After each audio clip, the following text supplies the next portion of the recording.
नमस्कार, मैं रोहित कुमार। आप न्यूज़ फॉर नेशन देख रहे हैं। बिहार सरकार का बड़ा आदेश आ गया है और उन आदेशों में पाबंदियों को बढ़ाया गया है। अनुमान इस बात का था कि सरकार लॉकडाउन लगा सकती है, वीकेंड लॉकडाउन हो सकता है, यानी कि शुक्रवार की शाम से लेकर के सोमवार की सुबह तक में।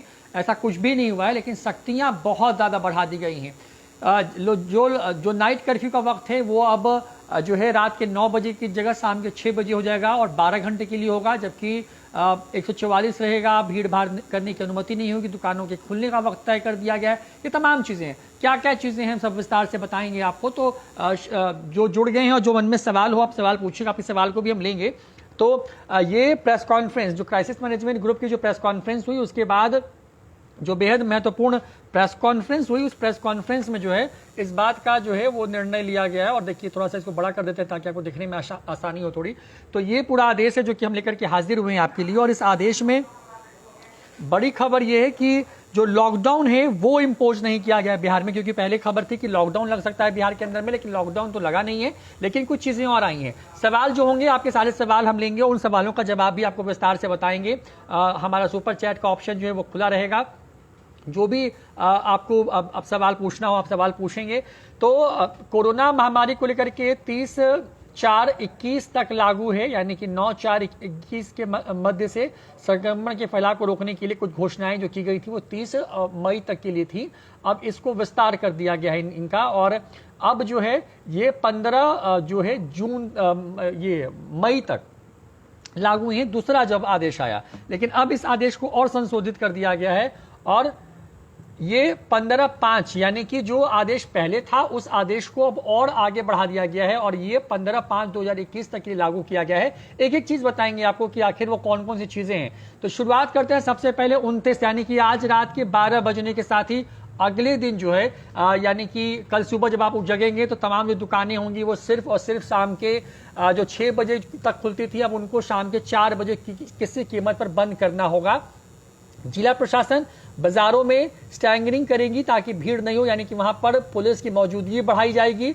इसके लिए आवश्यकता अनुसार क्षेत्रवार मोहल्लावार दुकानों को अल्टरनेटिव डेज पर खोलने का आदेश दिया जा सकेगा। ये इसमें बड़ी खबर है। इसके साथ साथ खबर यह है कि आवश्यकता पड़ने पर जिला प्रशासन जो है उसके तरफ से जो है मोहल्लावार दुकानों को खोला जाएगा। खोलने पर नया आदेश आ सकता है। आवश्यकता पड़ने पर जिला प्रशासन भीड़ भाड़ की जगह वाली मंडियों पर भी प्रतिबंध लगाते हुए उन्हें खुले जगहों पर स्थानांतरित करने हेतु आवश्यक कार्रवाई कर सकती है। मतलब ये समझिए कि जो दुकानें हैं, मसलन जो मंडियां हैं, जो फल की सब्जियों की दुकानें हैं, जो बड़े मंडियां सब्जियों की या मीट शॉप्स है, उनको वहां से जो है अलग अलग जगहों पर स्थानांतरित भी किया जा सकता है भीड़ को रोकने के लिए, उसको बंद भी किया जा सकता है। अब बड़ी खबरें जो हैं उस पर हम आते हैं और बड़ी खबरें कुछ इस प्रकार से हैं। जो नाइट कर्फ्यू था पहले रात के 9 से सुबह के 5 तक, अब वो शाम के 6 से सुबह के 6, यानी कि सिर्फ 12 घंटे ही आप घर के बाहर होंगे। 12 घंटे के लिए जो है ये चीजें आएंगी आपके पास और ये होने वाला है। इसके साथ साथ विवाह समारोह के लिए 50 व्यक्तियों की एक अंतिम जो है सीमा तय की गई, जबकि अंतिम संस्कार के लिए सिर्फ 20 व्यक्ति जो है वो शामिल होंगे। ये अधि सीमा होगी। विवाह समारोह में रात्रि कर्फ्यू रात के 10 बजे प्रभावी होगी, यानी कि आप रात के 10 बजे के बाद घरों से निकलने पर आपकी पूरी तरीके से रोक होगी और विवाह समारोह में डीजे का उपयोग प्रतिबंधित रहेगा। ये बड़ा आदेश है। इस पूरे पॉइंट पे आए तो नीचे आते हैं। इसमें लिखा गया है कि इस अवधि के दौरान सभी सरकारी व गैर सरकारी कार्यालय जो हैं वो बस 25% उपस्थिति के साथ काम करेंगे। यानी कि अगर आप किसी सरकारी दफ्तर में, किसी निजी दफ्तर में हैं अगर आप, तब भी या आप खुद की कंपनी चलाते हैं तो सिर्फ 25%, यानी कि कुल 100 लोग जहां तक हैं तो सिर्फ 100 लोगों की जगह पे जो है आप सिर्फ और सिर्फ जो है वहां पर जो लोग हैं उनकी संख्या आप जो है सिर्फ और सिर्फ वहां पर आप करेंगे वो 25% लोग हों, यानी कि 25 लोगों के लाने की अनुमति होगी। वर्क फ्रॉम होम को बढ़ावा देने की बात है वो कही गई है और साथ ही ये कहा गया है कि सरकारी एवं गैर सरकारी कार्यालयों में शाम के 4 बजे के बाद काम की अनुमति नहीं होगी, यानी कि इसको बंद रखने का आदेश दिया गया है। मन में कोई भी सवाल हो, किसी भी पॉइंट पे आप सवाल पूछेंगे, हम आपके सवाल को लाइव भी, आपके सवाल के जवाब लाइव भी लेंगे। तो ये खबर है। उसके बाद दंड प्रक्रिया संहिता धारा 144 के बारे में पूर्व से जो दिशा निर्देश दिए गए वो सख्ती से उनका पालन होगा, यानी कि भीड़ भाड़ लगाने की अनुमति नहीं होगी। अगर आप भीड़ लगाते हैं तो 144 की क्लाउज के तहत आप पर कार्रवाई भी हो सकती है। यह प्रतिबंध अब किन किन चीज़ों पर नहीं होगी, क्योंकि आपने देखा कि शाम में दुकानें 4 बजे तक खुलेंगी, दफ्तर सिर्फ शाम के 4 बजे तक खुलेंगे, लेकिन अब ये चीज़ें कहाँ पर प्रभावी नहीं होंगी। तो बिल्कुल ये सवाल है कि अस्पतालों में ऑक्सीजन को लेकर के जो मारामारी हो रही है उस पर भी आएंगे, वो भी नीचे पॉइंट में है।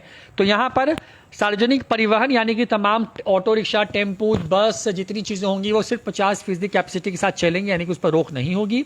औद्योगिक प्रतिष्ठान यानी कि कोई भी इंडस्ट्रियल यूनिट है, उन तमाम यूनिटों पर पूरी तरीके से उनको फुल फ्लेज काम करने की अनुमति होगी। निर्माण का काम यानी कि सड़क, बिल्डिंग्स बन रहे हैं, अपार्टमेंट्स बन रहे हैं, सरकारी निर्माण हो रहा है, नाला बन रहा है, कुछ भी, तो उस निर्माण पर भी रोक नहीं होगा। ई कॉमर्स से जुड़ी हुई सारी गतिविधियां जो हैं वो सिर्फ और सिर्फ जो है वो चलती रहेंगी लगातार। स्वास्थ्य प्रक्षेत्र से जुड़े प्रतिष्ठान एवं गतिविधियां जो हैं वो भी चलती रहेंगी, यानी कि अस्पताल, जितने भी क्लिनिक्स वगैरह हैं, ये सब कुछ चलता रहेगा। इसके साथ साथ अगर आप बात करें जो ठेला पर जो सब्जी और जो फल बेचने वाले लोग हैं वो ये सारी चीज़ें कर सकते हैं। ये पॉइंट देखिए यहाँ पर, ये पॉइंट यहाँ पर। और कृषि और से जुड़े कार्य जो है चलते रहेंगे, कटनी, अनाजों की बिक्री, अनाजों का भंडारण, उनकी थ्रेसिंग, ये सब कुछ होता रहेगा।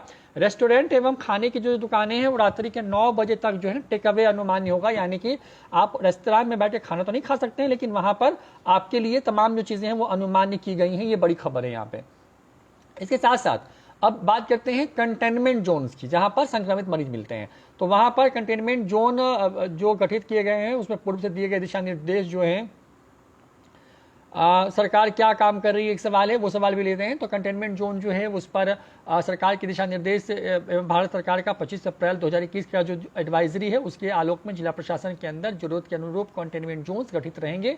उपयुक्त प्रतिबंधों के अतिरिक्त प्रतिबंध यथा सब्जी, फल, मांस, मछली, किराना एवं दवा की दुकानें तथा अन्य आवश्यक सेवाओं की दुकानों को छोड़ करके सबको बंद रखने का आदेश होगा। इसके अतिरिक्त निम्नानुसार अंतर्गत कार्रवाई संबंधित विभाग एवं जिला प्रशासन को करना होगा, ये लिखा गया है। ये जो चीज़ें हैं, अब देखिए क्या क्या सरकार ने फैसले लिए हैं, क्योंकि सवाल जो अभी आया है, एक सवाल कि सरकार किस तरीके से आइसोलेशन सेंटर की संख्या बढ़ा रही है और क्या क्या हो रहा है ताकि लोगों को परेशानी ना हो। तो अब उसी पॉइंट पर हम आए हैं। राज्य सरकार कोविड से मरे हुए सभी व्यक्तियों जिसमें कोविड टेस्ट में निगेटिव परंतु कोविड के लक्षण वाले मरीज भी सम्मिलित होंगे का अंतिम संस्कार अपने खर्च पर कराएगी, यानी कि जिनकी मौत कोरोना से होती है या कोरोना के मिलते जुलते लक्षण से होती है उनका भी जो अंतिम संस्कार है वो सरकार अपने स्तर से करवाएगी। और इसके लिए नगर विकास विभाग एवं ग्रामीण विकास विभाग इसके लिए क्रमशः नगर विकास एवं प्रखंड विकास प्राधिकारी को अधिकृत कर आवश्यकता अनुसार जो है वो राशि आवंटित करेगी। अब माइकिंग मतलब कि उद्घोषणा के माध्यम से प्रचार करते हुए अन्य बातों के अलावा कोरोना संक्रमण की स्थानीय स्थिति को भी बताया जाएगा ताकि प्रचार का अच्छा प्रभाव पड़े। मतलब कि आप जिस मोहल्ले में रहते हैं वहां पर अगर आप कोई संक्रमित है, कितने लोग संक्रमित उस इलाके में, उसकी भी जानकारी दी जाएगी ताकि आप सचेत रहें, सतर्क रहें। 3 लाख सक्रिय कोविड मरीज, यानी कि बिहार में सरकार ने यह माना है कि आने वाले वक्त में ये संख्या 3 लाख तक जा सकती है। फिलहाल ये आंकड़ा 1 लाख पहुंच गया है, लेकिन 3 लाख तक ये आंकड़ा जा सकता है। इसको ध्यान में रखते हुए आधारभूत संरचना यथा bed, pipe oxygen, ventilator, oxygen concentrator आदि की तैयारी जो है करने के निर्देश भी दिए गए हैं। ये बड़ी खबर है, यानी कि अब सरकार ये मान के चल रही है कि जो स्थिति हो रही है कोरोना की वो बहुत भयावह होने वाली है, संख्या बढ़ने वाली है संक्रमित मरीजों की, जिस तरीके से बढ़ रहा है हर दिन। 13,000 से ज्यादा मामले सिर्फ आज जब हम ये लाइव आए हैं यहाँ पे साथ सरकार के आदेश के साथ, तो 13 लाख जो है 13,000 जो संक्रमित मरीज है, माफ कीजिएगा, वो राज्य में मिले हैं 24 घंटों में। तो संख्या बढ़ रही है, 1 लाख से ऊपर का आंकड़ा हो चुका है। तो 3 लाख तक लोगों के लिए सरकार इन तमाम तैयारियों को करेगी।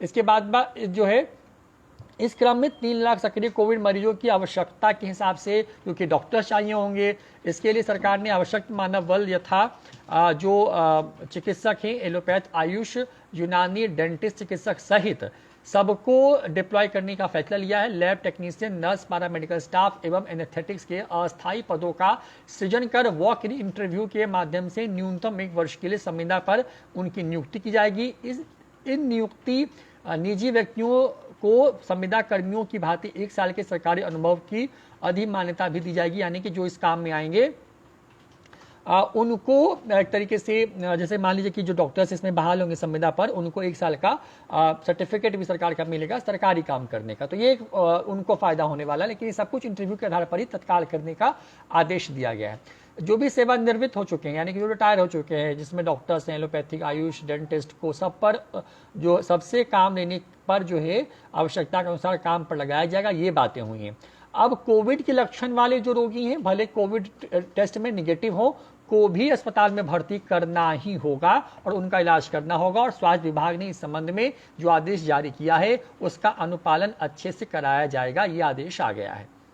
यानी कि वो मरीज जिनका रिपोर्ट ना तो एंटीजन में और ना ही आरटीपीसीआर में जो पॉजिटिव नहीं भी आए हैं, उन सभी लोगों के बारे में है कि उनको भी अस्पताल में भर्ती करना होगा और उनका भी इलाज करना होगा, ये मानते हुए कि वो भी संक्रमित है। क्योंकि अभी जो नया स्ट्रेन आया है वो इन दोनों जांच में 12% तक ऐसे मरीज हैं जिनके जो पॉजिटिव नहीं आ रहे हैं लेकिन फिर भी वो संक्रमित हैं, तो उनके लिए विशेष क्लाउज बनाया गया है कि अगर अभी तक क्या था कि अगर आप किसी अस्पताल में भर्ती हो रहे हैं, पीएमसीएच, एनएमसीएच और इस तरह के जो अस्पताल हैं, वहां पर पॉजिटिव रिपोर्ट है तभी आप एडमिट हो रहे थे, लेकिन अब ऐसा नहीं होगा। लक्षण है तो आपको भर्ती किया जाएगा, ये सरकार का आदेश है।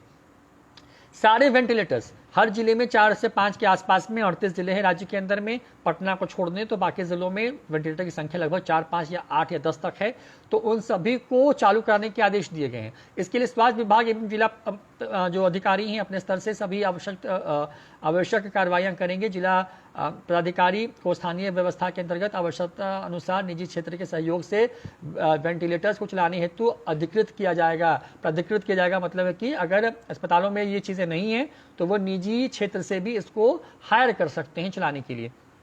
अब इसके बाद थोड़ा नीचे आए तो जांच की संख्या बढ़ाई जाए और आरटीपीसीआर टेस्ट हेतु और अधिक मशीन क्रय कर मानव बल की भी आवश्यकता के साथ इसे कार्यशील करने की बात कह दी गई है। चुनाव से लौटे पश्चिम बंगाल सहित अन्य राज्यों से पुलिस कर्मियों को कोविड जांच की जाए। इसमें यह ध्यान रखा जाए कि वो अन्य लोगों से मिले नहीं, जिससे कि कोविड का संक्रमण नहीं फैले। यानी कि बिहार के बाहर से आने वाले जो पुलिसकर्मी हैं, पश्चिम बंगाल में जो लोग ड्यूटी में गए हैं, उन तमाम लोगों की भी जांच करने के निर्देश दिए गए और उनको एक तरीके से आइसोलेट करके कुछ दिन के लिए रखा जाएगा। अब दवाओं की किल्लत पर सवाल।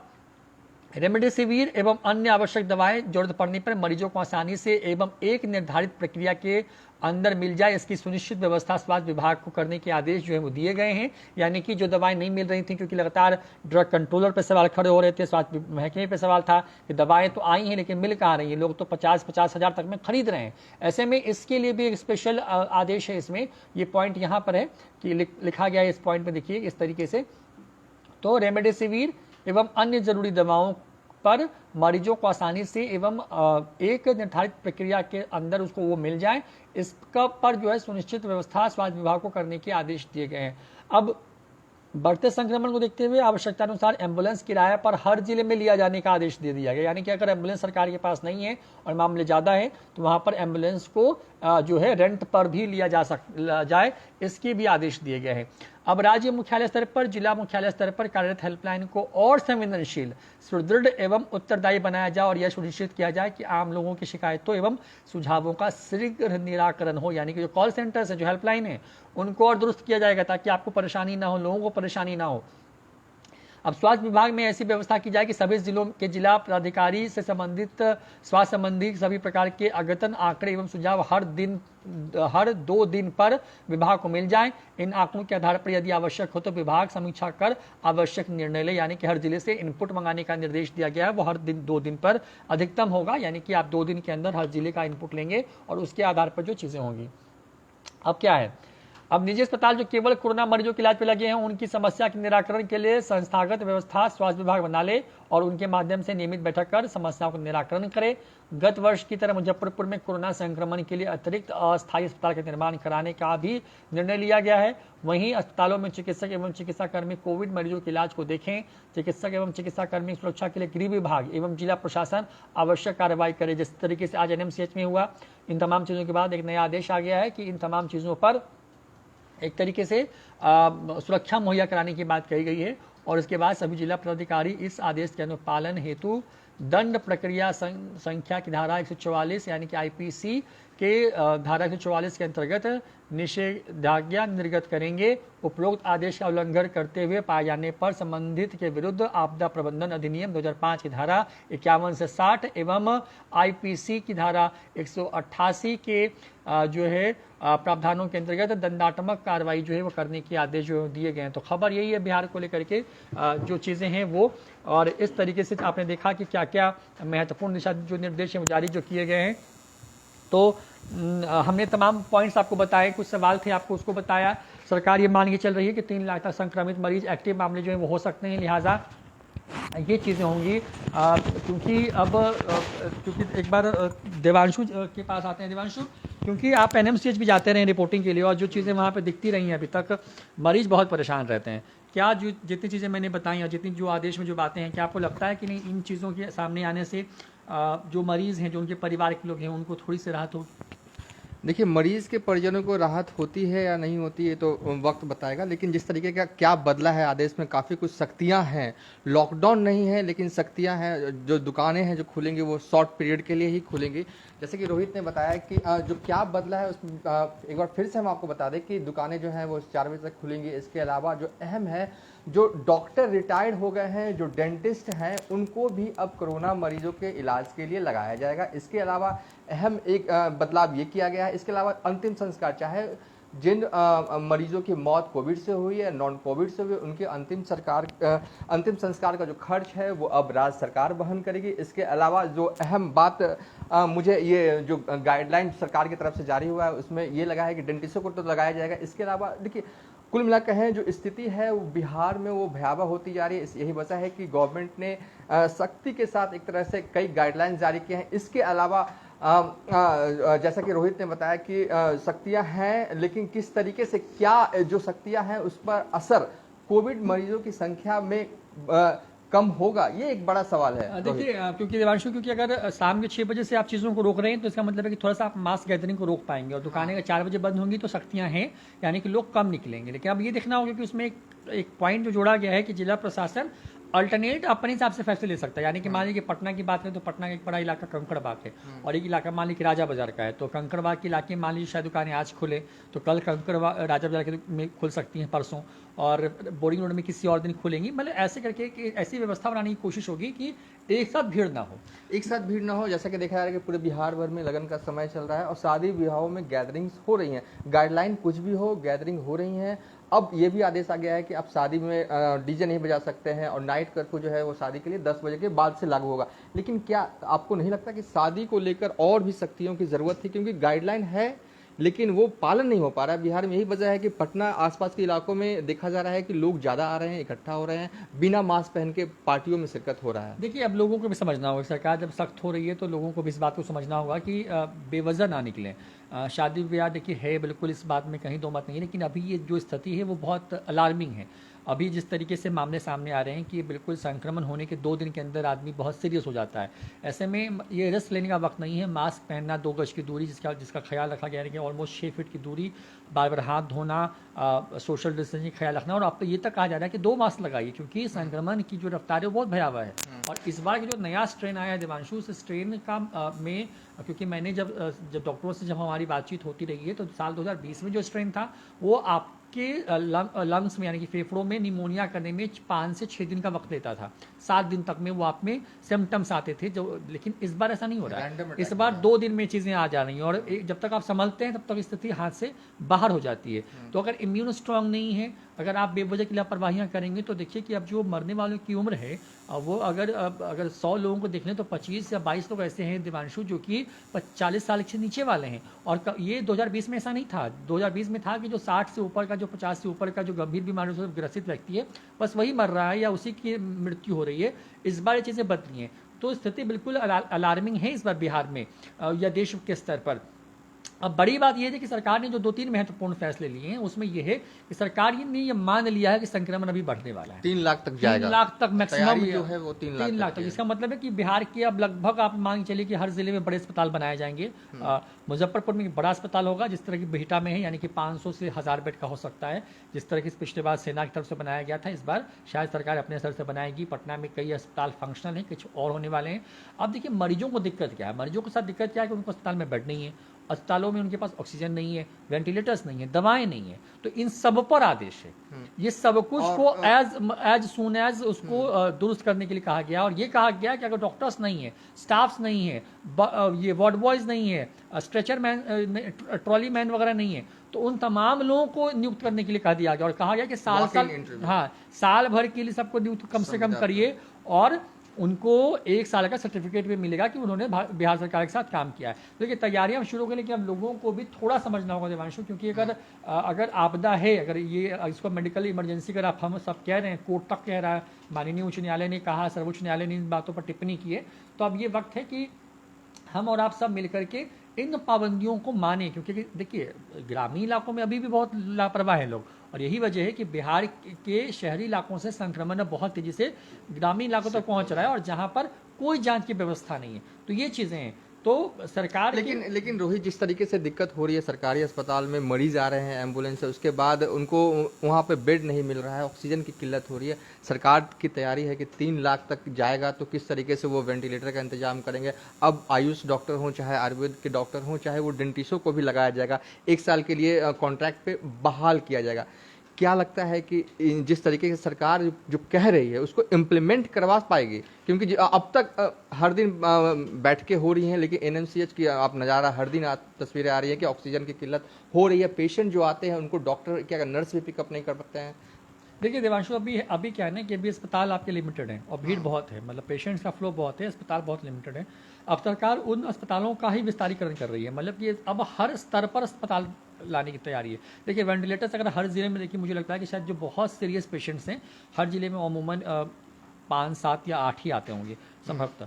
लेकिन अब मान लीजिए कि वेंटिलेटर्स हैं, जैसे सासाराम में खबर थी, जमुई की खबर थी, मुजफ्फरपुर की खबर हमें दिखाई, सीतामढ़ी की वेंटिलेटर्स हैं लेकिन इस्तेमाल में नहीं हो रहे हैं। और सरकार ने तो ये तक कह दिया कि जरूरत पड़ती है तो आप निजी वेंटिलेटर्स और मंगवाइए, यानी कि आप किराए पे भी ले सकते हैं, खरीद हो सकती है उनकी, तो चीज़ें बढ़ाई गई हैं। लेकिन अब मूल बात यह है कि बिहार में अभी भी दिल्ली वगैरह में तो कंटेनर ऑक्सीजन की सप्लाई शुरू हो गई है, बिहार में बहुत कुछ है नहीं, क्योंकि लेकिन बिहार के लिए राहत की बात यह है कि दिल्ली इतना हमको लॉजिस्टिक पर ध्यान नहीं देना है, क्योंकि हमारे पास बिल्कुल झारखंड है जहाँ से हम जमशेदपुर बोकारो से ला सकते हैं, हमारे पास बंगाल है तो हम यहाँ दुर्गापुर या फिर जो दूसरी जगह हैं भिलाई वगैरह, उन जगहों से हमारे यहाँ आना आसान है कंपेयर टू दिल्ली पहुँचाना। तो हमारे यहाँ बाई रोड भी चीज़ें पहुँच सकती हैं। तो सरकार ने संभवतः बात की है, और क्योंकि 195 मैट्रिक टन ऑक्सीजन हर दिन के हिसाब से बिहार का कोटा लोकेट हुआ है, तो अगर वो बिहार को मिलता है और वो चैनलाइज बस सरकार कर देती है। देखिए आज ये सब जब हमारी रिपोर्टर वंदना गई हैं पटना के एक स्पोर्ट्स कॉम्प्लेक्स में, पाटलिपुत्र स्पोर्ट्स कॉम्प्लेक्स में, और वहाँ पे 100 बेड का अस्पताल लगभग तैयार है। तो वहाँ पे बस आपको करना नहीं, बस डॉक्टर्स तैनात करने हैं, ऑक्सीजन का सिलेंडर पहुँचाना है और 100 मरीज आप भर्ती कर सकते हैं। देखिए सभी को अस्पताल में जाने की जरूरत नहीं है, लेकिन अब सरकार ने जो एक बेहद महत्वपूर्ण जो निर्णय लिया, जो मुझे लगता है कि जो सबसे इंपॉर्टेंट था और जो लगातार शिकायतें हो रही थी, देखिए RT-PCR की रिपोर्ट आने में 5 से 7 दिन का वक्त लग रहा था, एंटीजन रैपिड तुरंत आ जाता है, लेकिन संक्रमण जिन वायरस के जिस स्ट्रेन से बिहार में फिलहाल हो रहा है उसमें 100 में से 12 मरीज ऐसे हैं जिसमें RT-PCR और एंटीजन भी पॉजिटिव नहीं हो रहा है, लेकिन फिर भी वो पॉजिटिव हैं, यानी कि उनके चेस्ट में वो संक्रमण है। तो वैसे लोगों को जिनमें बस लक्षण है, जो सिम्टोमेटिक हैं, लेकिन उनकी रिपोर्ट पॉजिटिव नहीं है तत्काल तौर पर, तो उनको भी भर्ती करना ही होगा। ये बड़ी एक राहत की बात, ये बड़ी खबर, क्योंकि देखिए लोग भटक रहे थे, और इसकी वजह से जो वो अस्पताल जो कि रजिस्टर्ड नहीं है या जिनको अनुमति नहीं है कोविड के मरीजों का इलाज करने के लिए, वो मरीजों से मुंह मांगी कीमत वसूल रहे हैं, मतलब आप कहें कि तरीके से दोहन कर रहे हैं उन मरीजों का। अभी कल की खबर थी कि 1 घंटे में 40,000 का बिल आ गया। आप 1 घंटे में कौन सा इलाज करते हैं कि 40,000 रुपये किसी का खर्च आ जाए? तो अब इन चीज़ों पे रोक लगेगी मुझे लगता है, और क्योंकि अब सरकार को ओपन और बड़े अस्पतालों की ओर जाना होगा, जो इस आदेश में है भी कि हम अब उन तरफ बढ़ रहे हैं, क्योंकि 3 लाख का मतलब है कि राज्य की क्षमता उतनी नहीं है अस्पतालों की। इसका मतलब ये है कि आप एड ऑन करके नए अस्पताल बनाएंगे, मतलब वो टेम्पररी होंगे, मसलन 10 सिटी जैसा हो सकता है, किसी बड़ी बिल्डिंग में आप कर सकते हैं, कोई बड़ा स्कूल है वहाँ कर सकते हैं, ग्रामीण स्तर पर कोई बड़ा कम्युनिटी हॉल है, तो ये तमाम चीज़ें कर सकते हो। तो ये बड़ी खबर है। तो सरकार ने बड़े फैसले लिए हैं, और उन फैसलों का अब ये दिखना होगा कि कार्य योजना बनाने में कितना वक्त लगता है, वो इम्प्लीमेंट कब तक होती हैं, और कितना होती हैं, जो क्योंकि देखिए हर बार बहुत सारी चीज़ें कही जाती है देवांशु, पिछले बार बहुत सारी चीज़ें कही गई थी, सीख लिया होता हम लोगों ने तो शायद इतने लोग आज नहीं मर रहे होते। आज हर दिन लगभग अब 100 लोग मरने वाले हैं बिहार में, एक औसत आंकड़ा है, 13,000 से ज़्यादा संक्रमित मरीज मिल चुके, तो लापरवाहियाँ हुई हैं। और हमने वक्त रहते हम संभले नहीं हैं। और अब स्थिति आज की तारीख में यही है कि आग लगा है तो हम कुआं खोद रहे हैं। कुआं पहले खोद लिया होता तो हम प्यास भी बुझा पाते और आग भी को भी फैलने से रोक पाते। लेकिन अब स्थिति भयावह है। लोगों से भी न्यूज़ फाउंडेशन अपील करता है कि आप जहाँ भी हैं मास्क पहनिए, सुरक्षित रहिए, घर से बेवजह मत निकलिए। जो दफ्तर आने वाले लोग हैं वो भी अगर आ रहे हैं तो सोशल डिस्टेंसिंग का ख्याल रखिए। और इन तमाम चीज़ों के साथ जो है सबसे बड़ी बात यह है कि पैनिक मत होइए। अगर ज़रूरत पड़ती है अस्पताल पहुंचिए। अब तो सरकार ने आज एक नया वेबसाइट भी शुरू कर दिया है जो कि कोविड-19 को लेकर के, जहां पे आपको अस्पतालों की सही जानकारी भी होगी, एट द टाइम कितने बेड्स खाली हैं, आप वहां उस तरीके से उन सेवाओं का भी लाभ ले सकते हैं। लेकिन सबसे ज़रूरी यही है कि आप और हम सब मिलकर के बीमार होने से ही बचें, क्योंकि सबसे सटीक उपाय इस बीमारी से बचने का यही है कि हम संक्रमित ही ना हों। क्योंकि एक स्थिति ऐसी आ जाती है जब सरकारें भी बहुत कुछ नहीं कर पाती, जो स्थिति आप देख रहे हैं। इसलिए हम और आप सब मिलकर के एहतियात बरतें, भीड़ भाड़ में जाने से बचें। और संक्रमण की इस चेन को अगर हम लोगों ने 15-20 दिन तोड़ दिया ना, तो आप ये मान के चलिए कि ये स्ट्रेन जो है, जो वैज्ञानिक कह रहे हैं, ये स्ट्रेन निष्क्रिय होगा और इससे बड़ी राहत तुरंत मिल जाएगी। साल 2020 वाली स्थिति नहीं होगी कि हमको दिसंबर या जनवरी तक के लिए इंतजार करना पड़ेगा। अगर हमने 1 महीने 15-20 दिन अपने आप को संभाल लिया, अपने आप को मेंटेन किया, संक्रमण की चेन को तोड़ा, तो आप ये मान के चलिए कि हमारे लिए आने वाला महीना यानी कि जो जून होगा, जुलाई होगा, वो बहुत अच्छा होने वाला है। तो बस ये अपील करते हैं हम आपसे, अपना ख्याल रखिए, स्वस्थ रहिए और 2 गज की दूरी, मास्क की ज़रूरी, इस बात का बखूबी ख्याल रखिए। नमस्कार।